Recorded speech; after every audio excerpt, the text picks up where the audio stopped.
Сәлем достар, сіздермен Айгерім. Бүгін біз сіздермен өте дәмді, жасалу жолы өте оңай песочный печенье пісіретін боламыз.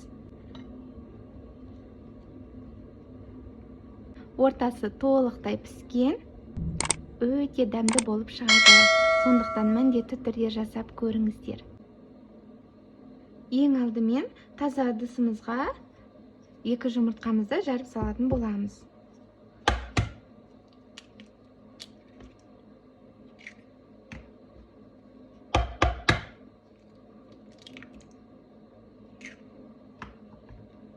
Қантымыз саламыз.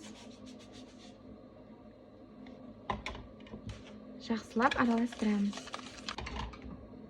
Енді үстіне жұмсақ сары майымызды саламыз.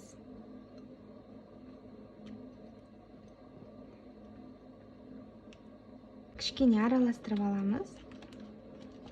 Үстіне аз-аздан ұнымызды қосып отырып қамыр илеп алатын боламыз.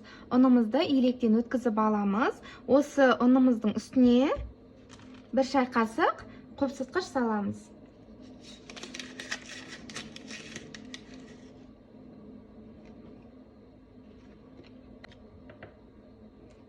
Енді ұнымызды аз-аздан қосып отырып қамыр илейміз.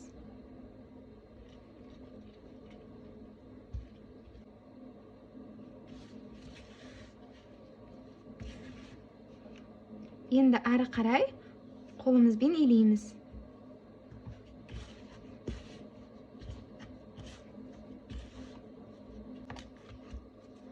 Мінекей, осындай қамыр шығу керек.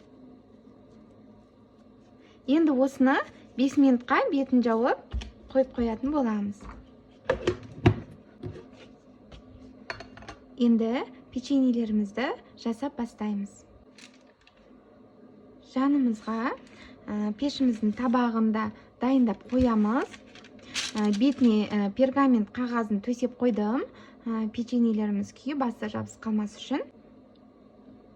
Енді осы қамырымыздан аз-аздан үзіп алып, өз қалауларыңыз бойынша осы печеньелерімізді әртүрлі пішінге келтіріп жасасаңыздар болады.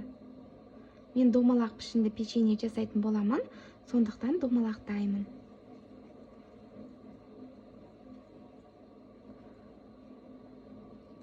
Мінекей, домалақтап алдым. Енді кішкене үстінен басып жібереміз. Осылай барлық печеньелерімізді жасап шығамыз.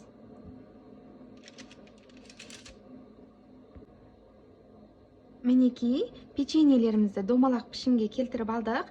Енді әдемілік үшін шанышқымен бетінен басып шығамыз.